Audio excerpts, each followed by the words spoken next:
By the time you're watching this, I will be in Southeast Asia on a 5-week stock photography and video shoot. Join me today as I explain exactly what equipment I will be taking and, more importantly, why.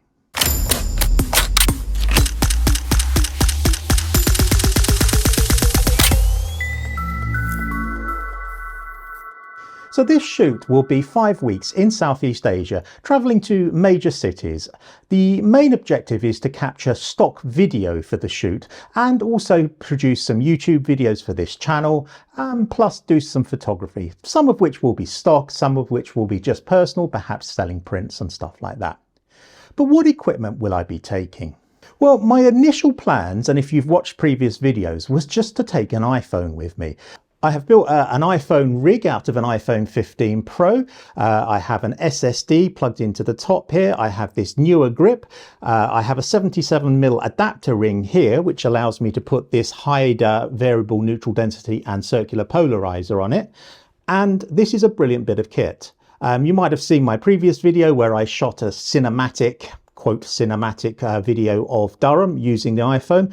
Well, this rig should take it to a next level. I will be able to record ProRes in log format directly to this SSD, giving me the utmost quality. And you do get really, really good quality. Now, I wanted to take this because it's light and Southeast Asia is hot, it's humid, it's tough to shoot all day if you're in that sort of heat. So you want something that's really lightweight and can really do the job very quickly. It's very easy to move, its stabilization is very, very good. It's a great bit of kit. It's a perfect camera for shooting video during the day. However, if you've been following me for a while and you've seen one of my recent videos, I recently switched from Fuji to Sony. And now, given that I have the Sony a7R5, I just started thinking to myself, I need to take this camera. I need to take this and shoot with this as well. It does great video. It also does incredible photos. It will be much better in low light than the iPhone.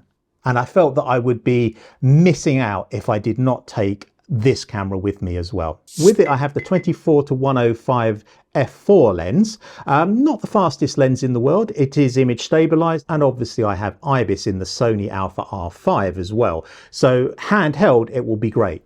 I will be taking tripods with me. I'll explain those later, but for the time being, this will be my primary camera for evening, twilight and night shots and early morning shots, because I just don't feel that the iPhone is going to be up to it for stock video and stock photography in low light. So this will be going with me as well. I also have a new addition to my Sony kit, and that is the 85mm f1.8. It's not the G lens, it's not the new G lens. That's way beyond my budget. This is a super light, really fast lens, and it will be ideal for shooting B-roll and low light stuff in the middle of a city, picking out little details such as cars and rickshaws and stuff like that, trains on the Bangkok transit system. It'll be an ideal little lens for that. So that's coming along with me as well. As well as the Sony gear, this camera that you're watching on me will be coming as well. This is the DJI Pocket 3, and I bought it primarily for this channel, mainly for vlogging, and it will be going with me. It's really, really light, and it will be perfect for vlogging to camera stuff when I'm doing videos for YouTube out in Southeast Asia.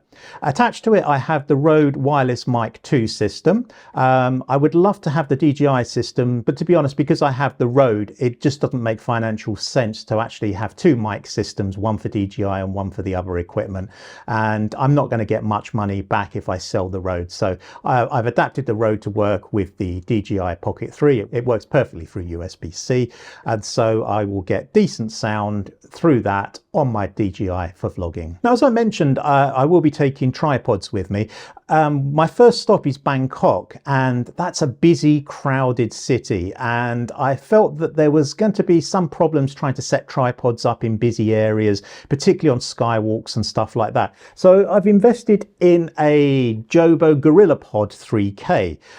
This is ideal because I can just stick it onto railings and stuff like that. I can get shots in low light as well as low light video and time lapses, hyperlapses, all with this tiny little GorillaPod 3K. It folds down really light, and I think it will be an absolute ideal addition. My main tripod is this, and this is the Manfrotto C055 carbon fiber. I've had it for 15 years. It's really light, I think weighing about 1.6 kilograms without the head. It folds down pretty small and yet goes up very high, and most importantly, it's incredibly stable. And if you've read my articles on light stalking, I've always said that spend money on the tripod. I think this cost me about £300 or £400 15 years ago. It's still going strong. And yes, tripod technology has moved on with peak design, but in general, a tripod is a tripod, and if you buy a good quality one, it will last you for a very, very long time. And at the moment, I see no reason to upgrade this to a peak design or even anything else that's a little bit more modern. The one thing I have changed is the ball head I have on top. I now have an InnoRail G34 to replace my Manfrotto. I think it's an RC2. The RC2, it was a big ball head, it was very heavy, and more importantly, it was quite tall, so it added quite a bit of height to the tripod when you're carrying it. I bought this off of Amazon. It's got very, very good reviews, and so far I'm very, very impressed with it. As you can see, it's a lower profile ball head. It's more than capable of taking everything that I've got on top of it. It's got very nice movement, and it also has a panoramic plate here at the top with a spirit level, so you can get really nice panoramic shots. Only thing I'm a little bit concerned about, and maybe I'm doing something wrong here, is it doesn't seem to have a stop to stop your camera falling off if you haven't tightened this up. Obviously, before I go, I will investigate that a little bit more. But so far, it seems to be a very, very usable and compact ball head. Last but not least, I have this, which is my DJI RS Mini 3. It's a really, really compact little gimbal. It easily takes the weight of the Sony with a larger lens, and yet it folds up really compactly. It's just as powerful and as stable as DJI's larger gimbals, but it's compact, it's light, and I think it's absolutely ideal for walking around in hot Southeast Asian cities.